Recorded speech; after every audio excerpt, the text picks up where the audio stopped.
Glória a Deus. Primeiro eu quero falar da minha satisfação de estar aqui. Em 1992, eu me converti numa igreja metodista wesleyana. Durante 14 anos, eu caminhei num ambiente que me ofereceu o alicerce que eu mantenho até hoje, certo? A postura que eu conservo até hoje, eu adquiri nessa escola tão especial, certo? Que é a escola wesleyana, certo? Fiquei ali durante muito tempo, fui professor de escola bíblica, fui diácono, fui presbítero, ok? E durante muito tempo caminhei e sinto muito orgulho, certo? De tudo aquilo que vivi nessa escola tão especial, que me apresentou não apenas a palavra de Deus, mas também o Espírito Santo, ok? Hoje, apesar de caminhar numa outra denominação, eu me sinto muito privilegiado de, primeiro, ser convidado para um evento como esse, de ter bispos como amigo, e o bispo Jami, eu acredito, e eu não preciso rasgar seda para o senhor, mas é uma pessoa extraordinária, um cara acima da média, certo?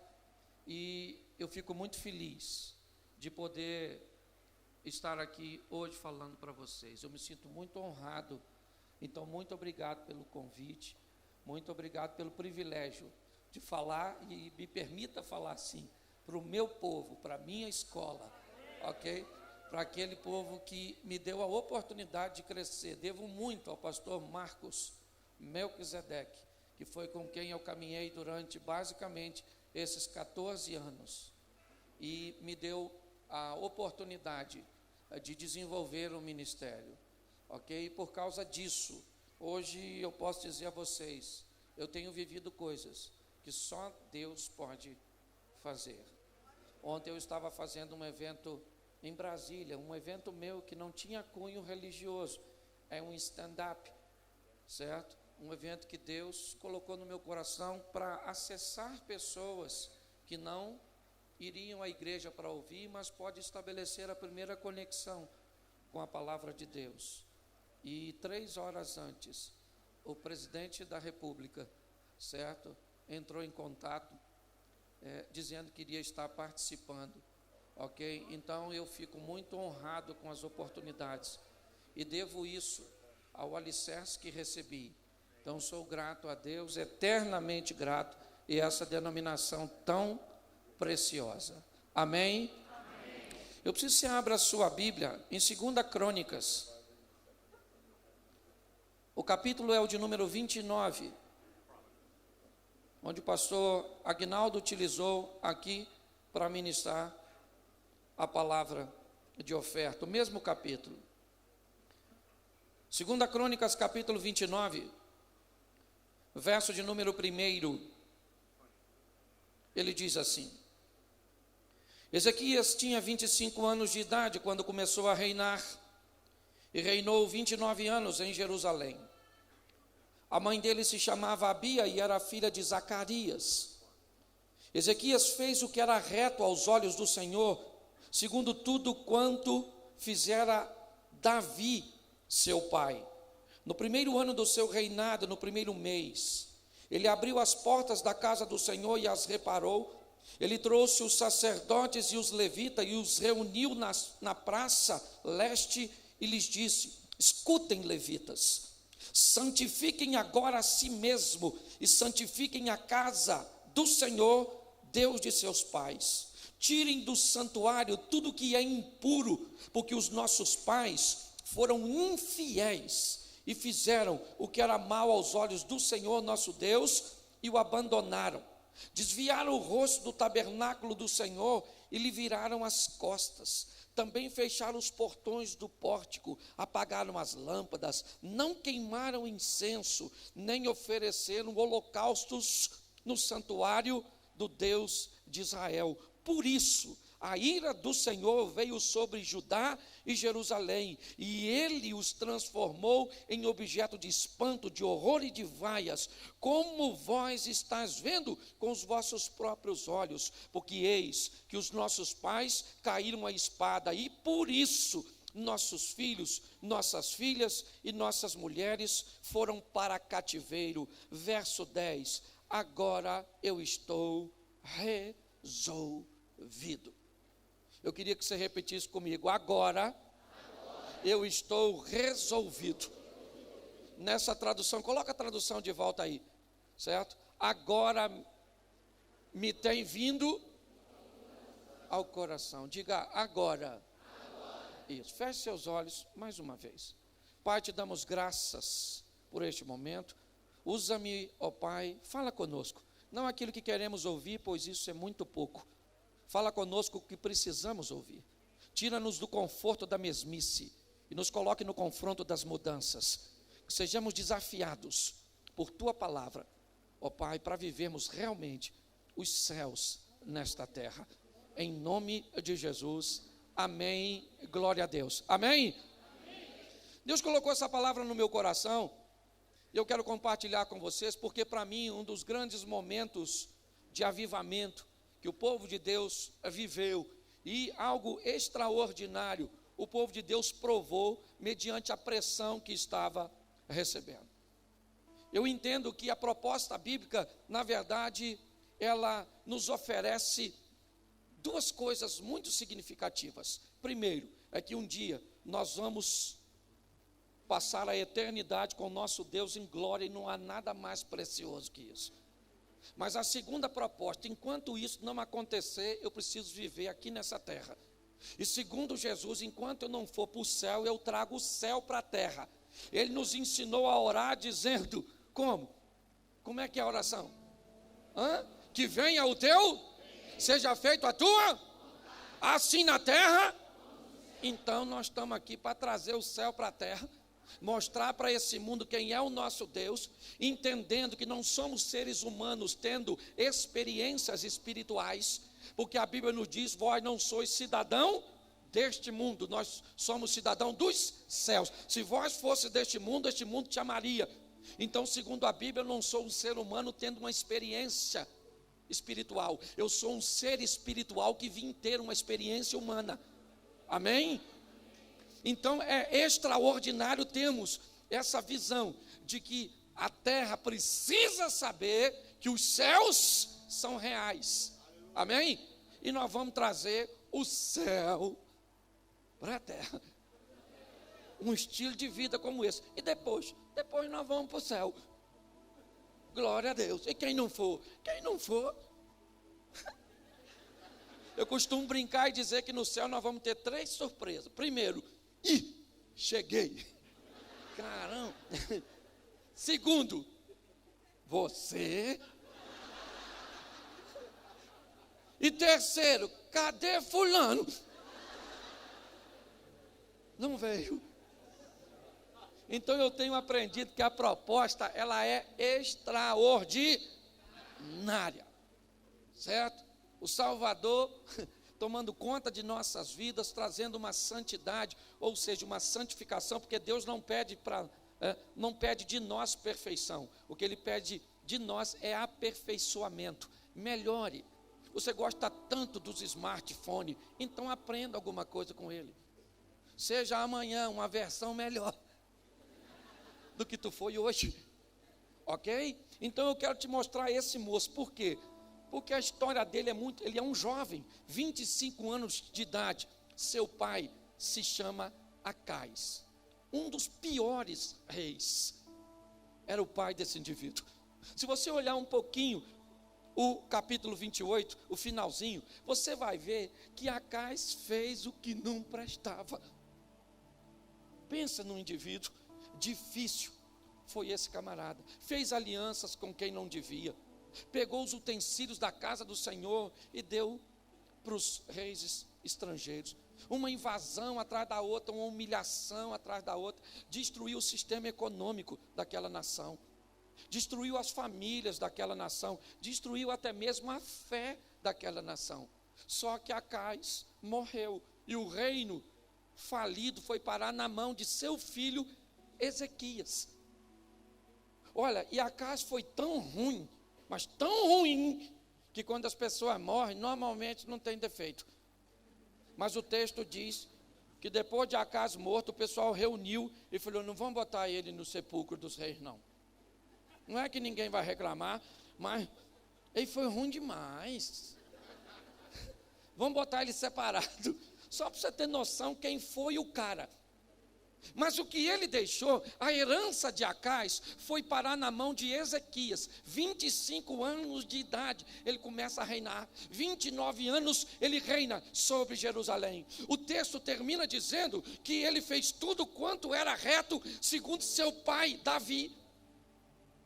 E o pai dele não era Davi. O pai dele quem era? Acais. Mas Acais era ruim? Sim, então ele rejeitou o exemplo ruim e pegou um bom. Você está entendendo? Exemplo ruim nós temos o tempo todo ao nosso redor, sim ou não? Mas também tem bom. Certo? Eu olho, por exemplo, a história de José, e o texto diz que ele trazia más notícias dos filhos de Bila e de Zilpa, mulher de seu pai, mas Bila e Zilpa juntas só tinha 4 filhos. Certo? Só Leia tinha 7, o texto não diz que a turma era ruim. José tinha gente ruim perto dele, mas também tinha gente boa. Porque em todo lugar que você for, tem gente ruim e gente boa. E é você que decide quem é que você vai colocar como sua referência. A gente sabe, trabalhando na igreja, que se pastores aqui, bispos, se o diabo chegar para a gente e perguntar a respeito de algumas pessoas, se deve levar elas para o inferno, a gente nem recomenda. Eu conheço muitos pastores aqui, bispos, que diria para o Satanás: ó, quer a minha referência? Não leva não. Deixa eu ver que fim vai tomar, que vai atrapalhar seu serviço. Mas na igreja tem muita gente boa, sim ou não? E muito mais boa do que? Então, nós temos que, você quer ser avivado, para de olhar para as pessoas ruins, porque senão você vai ter sérios problemas. Eu gosto desse moço, por quê? Porque ele vai tomar um posicionamento. Primeiro, ele não tem dinheiro. Ele não tem dinheiro. Segundo, a sua estrutura de proteção foi totalmente destruída. Ele não tem exército. As famílias também foram destruídas. A fé daquele povo estava abalada. Ezequias pega um reino falido, que precisava de dinheiro, que precisava de armas, que precisava de reestrutura familiar, que precisava de muita coisa, mas Ezequias sabe de uma coisa: se ele trouxer Deus de volta para o seu povo, Deus é capaz de suprir todas as necessidades que ele tem. Então ele começa: precisa de dinheiro, sim ou não? Sim. Mas se ele traz Deus, Deus é dono do ouro e da... Então tá jóia, trouxe Deus, Deus vem com o suporte. Mostrou isso para Elias. Elias, eu posso sustentar você. Vai para o Ribeiro de Querite, porque já conversei com o corvo. Já dei ordem ao corvo de levar uma comida para tu. Pensa, táxi aéreo. Sim, mesmo autossuficiente, certo? Ele acaba estar chegando, né? Ali no Ribeiro de Querite. Então ele diz: sai dos territórios administrados por Acabe, vai para Serepta, que pertence a Sidom, fora dos termos administrativos de Acabe, e já dei ordem a uma viúva para te alimentar. Tu é líder? Eu imagino a expectativa de Elias. Uma viúva que vai mesmo, pensa, uma mansão maneira, muita comida.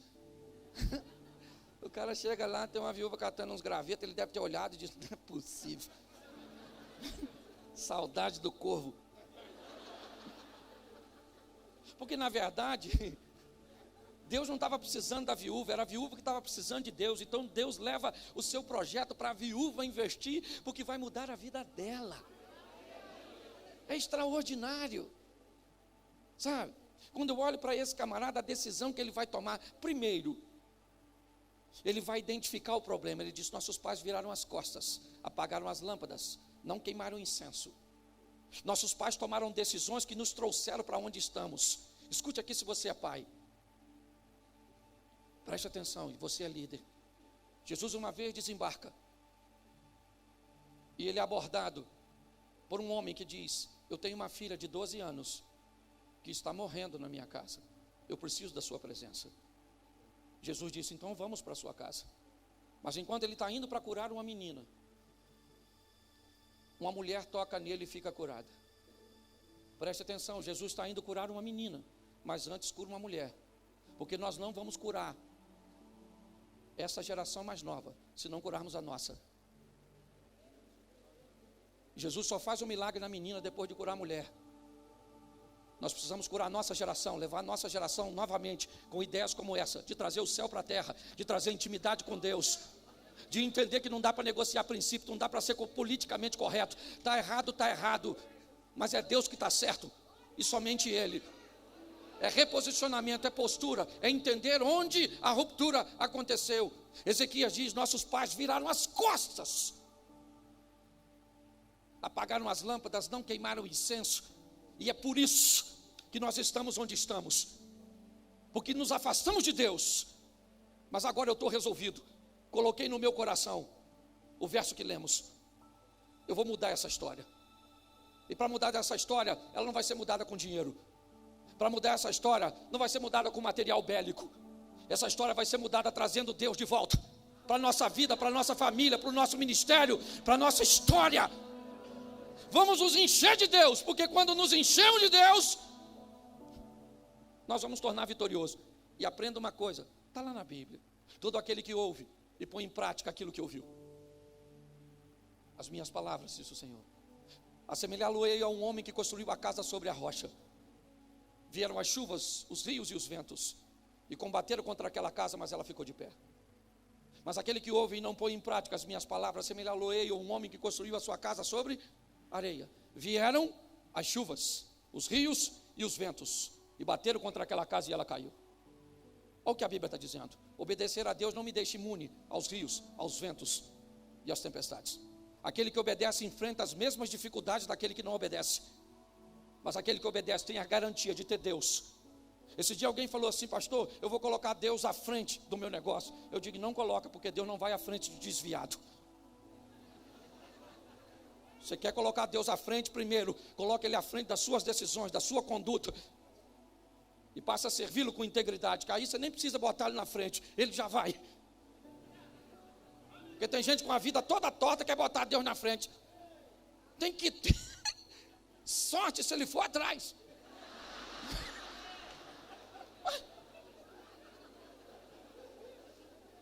Cuidado que você pode estar rindo de você mesmo. Escute só.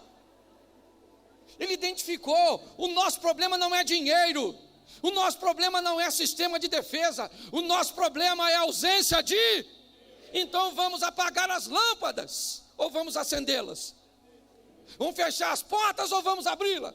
Isso aí. Ação causa reação.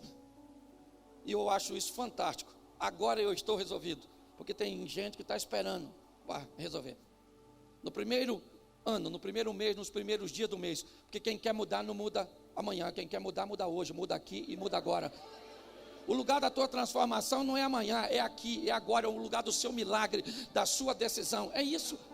É trazermos Deus de volta de uma forma intensa para a nossa vida. E saiba de uma coisa: relacionamento com Deus é personalizado. Não tenta botar Deus numa caixa, porque Ele faz do jeito que quer, na hora que quer, e não precisa dar satisfação para ninguém. Cria um plano para Deus agir igual Naamã. Vou chegar lá, o profeta vai sair, vai botar a mão na minha lepra, vai falar com Deus. Deus falou: não é nada disso, Naamã. Expectativa desalinhada. Você vai chegar lá, e já falei com o profeta, vai mandar você dar 7 mergulhinhos. Ele não queria mergulhar e falou que ia embora, leproso. Mas ele estava com gente boa. Você quer mudar de vida? Ande com gente boa. Amadureça, e você vai aprender que você não precisa descartar ninguém, você só precisa botar as pessoas no local certo na sua vida. Entendeu? Não precisa descartar ninguém. Não gosta de fulano, não descarta não. Só aprenda. Eu cheguei aqui num voo da Azul. E se você voar pela Azul uma vez, você vira tudo azul. Mas se você continuar voando, você vira topázio. Se você continuar voando, você vira safira. E se você continuar voando, você vira diamante. Mas se você começar a se relacionar com a Gol, a Azul te rebaixa para safira de novo. Ela não descarta você, ela só coloca você no nível que você está exercendo de comprometimento. Ezequias pega e traz Deus de volta. Vamos acender essas lâmpadas, vamos queimar incenso, vamos restaurar o culto, vamos trazer Deus de volta. Põe a roupa nos sacerdotes e limpa tudo, tira a imundícia de tudo. Não é? Algo fantástico. E agora, o culto está acontecendo. Ezequias tem dinheiro, sim ou não? Tem nada. Para manter a monarquia, não. Ele tem exército? As famílias já estão tudo estruturadas? Mas quem é que está lá no meio do povo? Deus. E quando Deus chega, gente, o resto vem com ele. Não é? Está lá a fumacinha saindo, o cultinho e o povo adorando. Eu acho maior barato, porque ele pede oferta para um povo que está sem dinheiro. Aliás, quando eu vejo Jesus diante do gasofilácio, vendo aquela mulher trazer 2 moedinhas, eu imagino se fosse algum de nós, falava: dona, peraí,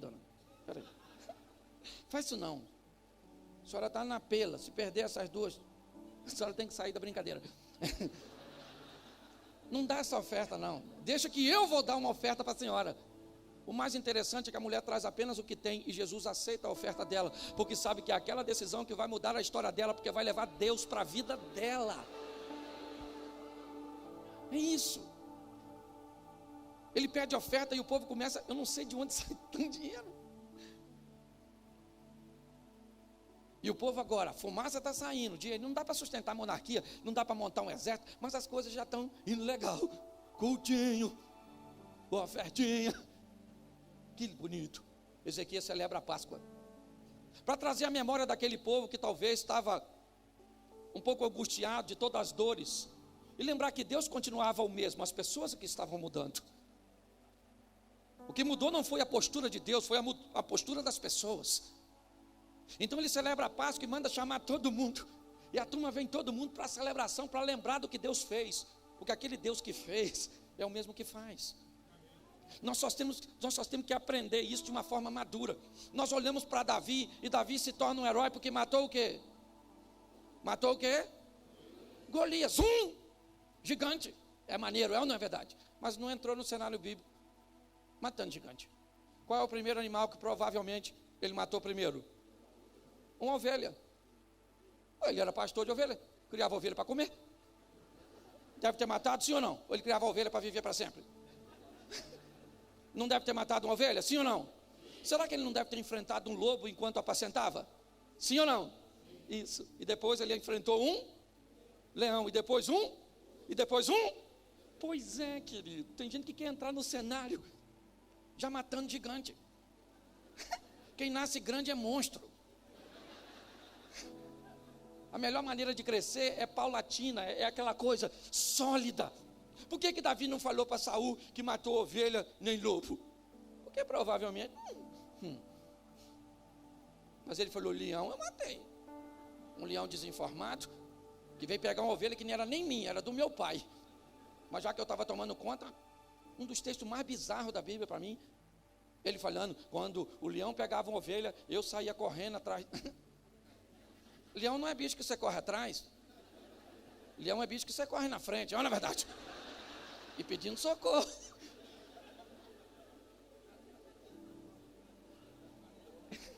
Querido, você quer ter intimidade com Deus, ela não acontece da noite para o dia. Você precisa ter uma história com Deus. Nós precisamos entender que Deus sabe tudo a nosso respeito, e nós sabemos muito pouco a respeito dele. Não queira saber tudo, porque não vai dar. Porque a palavra de Deus diz: nós conhecemos em parte, mas um dia conheceremos face a face. E conhecerei como também sou conhecido. Eu gosto disso. O cara celebrou a Páscoa, que a turma está vindo, e ele está querendo dizer para o povo: aí, gente, Deus continua do mesmo jeito. Isso é maravilhoso. O povo está se animando. Tem dinheiro? Tem não. Tem exército? Tem não. Mas tem fumaça. Tem culto. E Deus voltou para a presença. Deus está no meio do seu povo. E o mais importante da nossa vida é Deus. Tudo que eu vivo, eu só vivo porque Deus tem feito. Por sua misericórdia é verdade, mas pelo preço que a gente paga. Porque é preço, querido. Para andar com Deus, esse dia eu estava num hotel desse assim, de madrugada, pedi o sono, fui trocar a televisão de logo. Passou um canal daquele. Como é que eu vou falar nisso num congresso de avivamento? Um canal daquele que passa as mulheres assim. E quando passou rapidamente, uma voz falou na minha mente: volta, Cláudio. Eu falei: não vou voltar não, estou sozinho aqui, não vou voltar não. E a voz falou: não, mas não tem ninguém vendo não. Eu falei: esse é o problema. Quando não tem ninguém vendo, a gente faz besteira. Não vou não. E a voz fala: volta lá, Cláudio, para ver o que eles estão fazendo.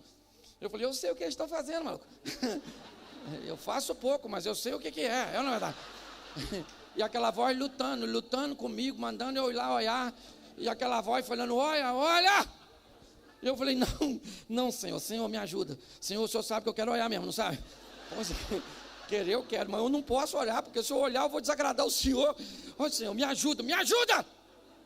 E aí eu peguei aquele negócio, sim. Lá em cima tem um negocinho redondinho. Puf, a televisão fez assim, ó. E a voz foi falando: olha.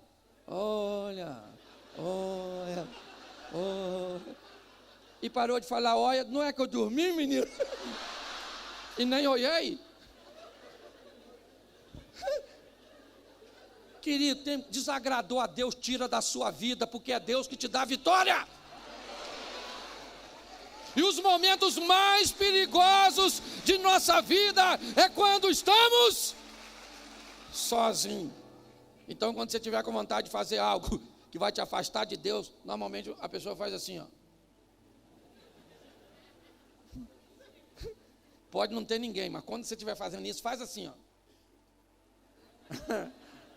Eu ia fazer não, poxa. Estava só olhando, valeu. Tamo junto. Isso, querido. Você está rindo de quem? De mim? Vou fingir que é para levar a culpa. O cara está fazendo tudo certo e Deus está presente. Aparentemente nada mudou. Porque em muitos ambientes o avivamento vem de uma forma silenciosa. Tem momento que é barulhento mesmo, e Deus faz do jeito que quer. Para de criticar os outros. Tem gente que sente a presença de Deus e grita, e pia, e rodopia. Você entende? Não. Então recolhe a sua insignificância. E tem gente que vai ser cheio do Espírito Santo quietinho. Você fala: isso não está cheio de nada. Você é dono da sorveteria. É ou não é verdade? Nós não estabelecemos modelo para ninguém. Entende? Não está acontecendo aparentemente nada, só tem cultinho, fumacinha. Certo? O povo trouxe a memória novamente, aquela coisa toda, e está tudo direitinho. Celebração de culto, Páscoa, certo? O povo ofertando, a fumaça subindo, sacerdotes e levitas, e Deus está ali. Capítulo 32, ainda de 2 Crônicas. Dá uma olhadinha nisso, porque pode te ajudar bastante. Verso 1, põe aí na tela, por favor, se for possível, que aí todos acompanham com o mesmo. Versículo 1, capítulo 32. Depois destas, e desta, veio Senaqueribe, rei da Síria, entrou em Judá, acampou-se contra as cidades fortificadas e intentou apoderar-se. Sabe o que o texto diz? Depois dessas coisas. Que coisa? Depois do cara ter aceso as lâmpadas que estavam apagadas, queimado o incenso, estabelecido o culto, trazido de volta a adoração. Depois que ele fez tudo certo. Quando a gente faz tudo certo, o que parece? Que vai dar tudo? A gente até canta: vai dar tudo certo. Mas quando você for enfrentar um adversário, faça como Davi. Leva um negócio na sacola, reserva, umas pedrinhas. Porque vai que erra. Errou, pega a outra. É ou não é? E agora, olha que maravilhoso.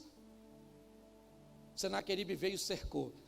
Senaqueribe é filho de Tiglade, um rei poderosíssimo, que lutou e venceu Acais, o pai dele. Enquanto Senaqueribe cresceu num lar vitorioso, num lar rico e poderoso, Ezequias cresceu num lar de vergonha, de humilhação, como ele mesmo narrou. Quando olhamos para esses dois líderes atuais, vemos a herança que seus pais deixaram. Senaqueribe, com toda a imponência, sabe, de todas as vitórias de seu pai, e a maioria das nações tinha medo do exército. Ezequias, um exército falido.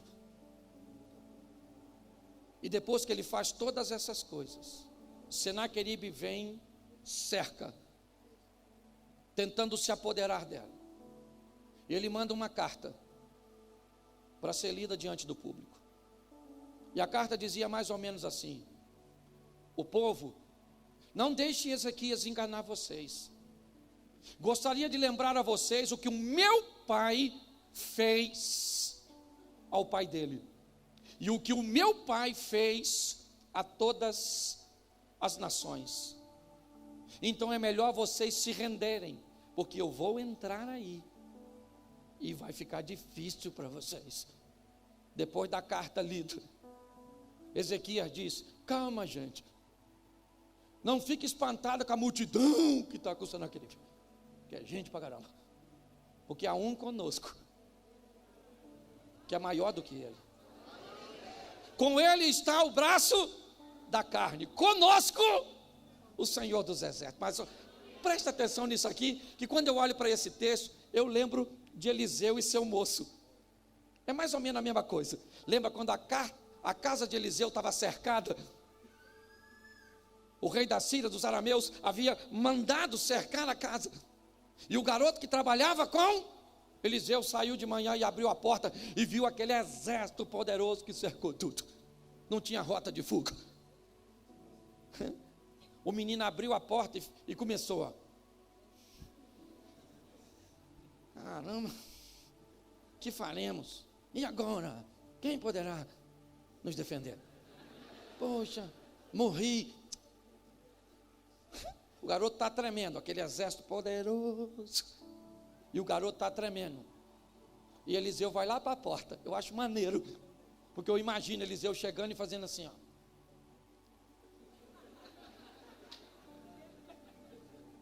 Gente pra caramba, hein? Tudo isso para me pegar? E o garoto? E eu também, né? Vou de bucha. O garoto está assim, ó. E Eliseu? E o menino? Faz assim comigo, faz assim, ó. É só para ficar gravado na sua mente. É ridículo, não é? Mas é proposital. Então eu quero que você faça assim, ó. Você nunca mais vai esquecer. Enquanto o garoto está assim, Eliseu está assim. Porque assim se comportam os meninos. Assim se comporta o homem de Deus. Meninos só conseguem olhar para o problema. Nós sabemos que Deus não nos desampara. Enquanto o menino está tremendo, Eliseu falou assim: calma, garoto. Mais numerosos são os que estão conosco do que os que estão com eles. Eu imagino o menino: tem ninguém não, Eliseu. Nós estamos sozinhos. E Eliseu fala assim, ó: Senhor, abra os olhos desse menino para ele ver. Você quer uma dica para você? Ande com gente que está vendo coisa que você não vê, mas está pronto para te mostrar. Quando ele ora, eu imagino o garoto: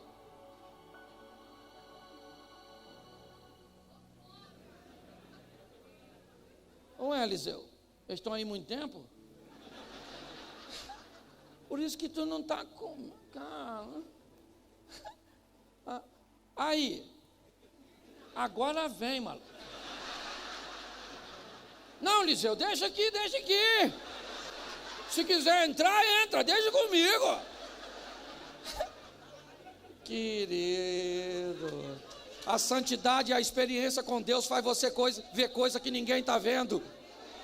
Amém? Amém? E é isso que está acontecendo. Ezequias diz, calma, gente. Tem um aí mais poderoso que está conosco aí. Ele está aí conosco. Não sei onde está não, mas está aí. O culto está lá, estamos fazendo tudo direitinho. Calma. Ezequias então chama o profeta Isaías, filho de Amós, e diz: Isaías, a chapa está quente. O Senaqueribe está aí, está nervoso. E ele vai pegar a gente. Então vamos conversar com Deus. Você quer crescer? Tenha gente que ore com você. Tenha gente que ore por você. A quantidade de gente que sustenta o meu ministério com oração é muito grande. Muito grande. Tem gente que ora por mim, tem gente que ora comigo. E nesse ambiente, eu imagino, se eu fosse Ezequias, como é que eu oraria? Dá licença. Senhor, estou aqui com Isaías. E o senhor escutou o que o Senaqueribe falou do senhor? Não estou querendo influenciar ninguém não é isso não. Mas ele falou, olha, ele falou, quem é esse Deus? Se eu fosse o senhor, eu deixaria isso assim não. Olha lá, a casa do senhor está lá, saindo a fumacinha. Eu sei que o senhor está aí. Olha que maravilhoso. Eles vão orar a Deus por causa de Senaqueribe. E Deus manda um anjo. Quantos anjos? Um.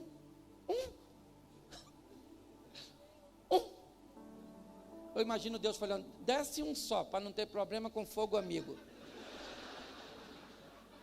Desce um anjo para lá, com o Ezequias, está com Isaías, o Senaqueribe está nervoso, querendo saber quem sou eu. Era bom ele conversar com o faraó, mas deixa comigo, na verdade, já vai saber quem eu sou. Olha que maravilhoso. Ele não tem soldado, ele não tem dinheiro, ele não tem exército, mas ele tem Deus. E naquele ambiente, um anjo chega para defender quem? O Ezequias. Pensa no anjo, matador profissional, chefe de grupo de extermínio. O anjo chega matando, eu acho maravilhoso, porque a Bíblia diz que o anjo só mata valente. Só valente, covarde, fugia. O anjo fazia assim, ó. Quem enfrentava morria. Quem corria salvava. Por quê? Porque Deus queria que alguém contasse a vitória do seu povo. E os covardes tinham que levar a notícia. O anjo saiu matando, e o pessoal correndo, até Senaqueribe correu. O que mostra que era covarde. Saiu correndo, eu imagino os caras chegando lá longe, falando assim. Espera um pouquinho. Caramba, rapaz, estou vindo lá do Ezequias, lá do negócio que nós ia pegar ele lá. Rapaz, vou te falar, Ezequias não tem dinheiro, Ezequias não tem soldados, Ezequias não tem quase nada, maluco. Mas tem um anjo lá, pensa num anjo para matar. E alguém deve ter perguntado, um só? E a pessoa deve ter dito, se tem dois, eu não estou aqui, irmão.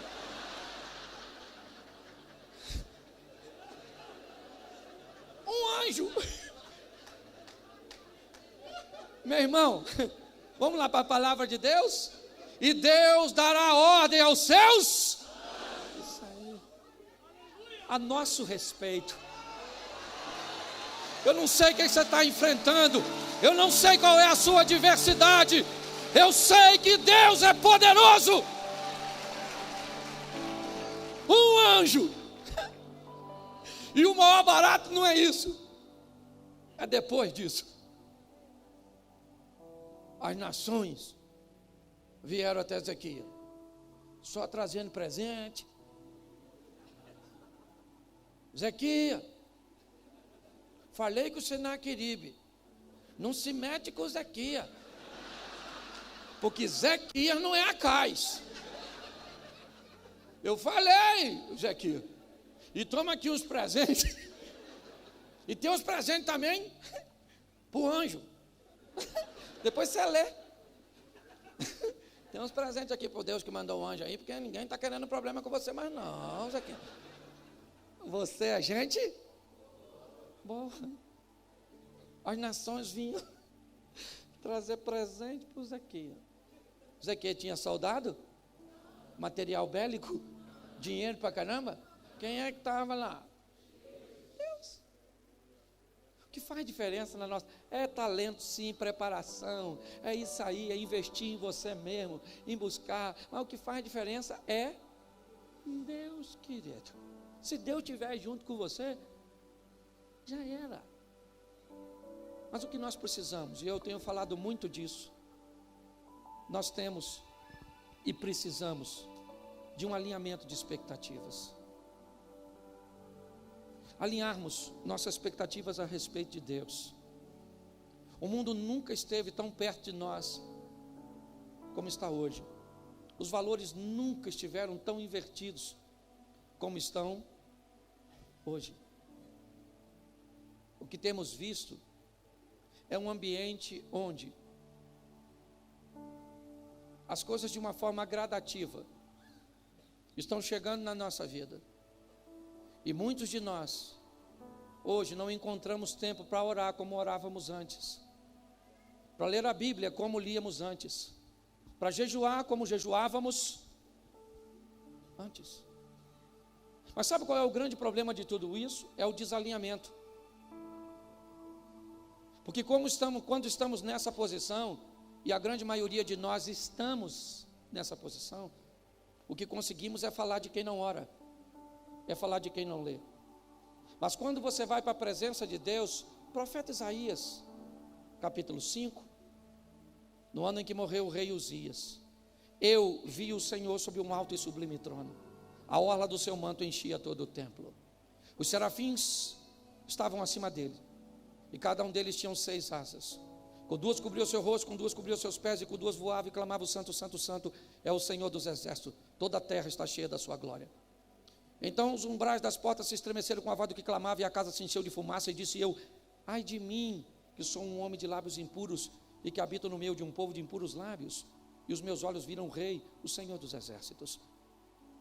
Então o serafim voou até a mim, trazendo na mão uma brasa viva tirada do altar com matenaz, e tocou os meus lábios e me disse: vede isso que toca os seus lábios, a tua iniquidade foi tirada e o teu pecado foi perdoado. Depois disso ouvi uma voz que dizia por trás de mim: a quem enviarei, quem há de ir por nós? Então disse eu: eis-me aqui, envia-me a mim mesmo.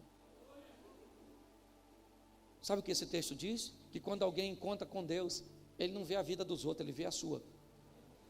Ai de mim, que sou um homem de lábios impuros, e que habito no meio de um povo de impuros lábios. Nós podemos ser muito melhor do que já somos.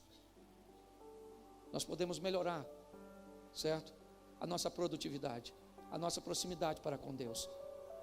O profeta diz assim, falando, por Deus: eu bem sei os pensamentos que tenho a respeito de vós, e eles são pensamentos de paz e não de mal, para que eu possa oferecer a vocês um fim que vocês desejam. O que Deus está dizendo: eu estou trabalhando para que vocês tenham um fim que vocês querem. O grande desafio é que vocês são sabotadores de seus próprios projetos, permitindo que a preguiça, que muitas vezes o desleixo, nos afaste de algo que não se paga para obter. Eu não gosto quando alguém diz assim: para servir a Deus tem que pagar o preço. Que preço? Que preço que tem que pagar? O preço de fazer o bem para mim mesmo? Será que é preço fazer algo que traga Deus para controlar minha vida? Isso não é preço. Isso é bênção para a minha vida. Abrir mão de coisas. Eu estou cansado. Para servir a Deus tem que pagar um preço. Que preço? O preço de fazer o bem? Talvez a dificuldade seja desse espírito viver nessa carne, essa experiência nesse corpo ser tão difícil para algumas pessoas. mas nós precisamos amadurecer. E falo para vocês, e um dos motivos pelos quais me fizeram vir a esse trabalho foi a temática, porque na maioria dos lugares que eu vou, o homem é o centro. E vamos lá, vamos falar do bem-estar humano que está acontecendo na vida das pessoas. Vamos promover isso. Mas o que precisamos é que Deus controle a nossa vida, que Ele seja Senhor de nós, porque se Ele fosse Senhor de nós, Ele é Senhor do nosso dinheiro, Ele é Senhor de tudo, porque é Ele que comanda. Então saia daqui hoje com tudo aquilo que você ouviu, para colocar em prática, e seja maduro para entender que a prática não faz com que você não enfrente problemas. A narrativa diz, quando vier o vento, a chuva e os rios, ela vai bater contra as duas casas. A diferença é que a do obediente tem a garantia de que vai ficar de pé.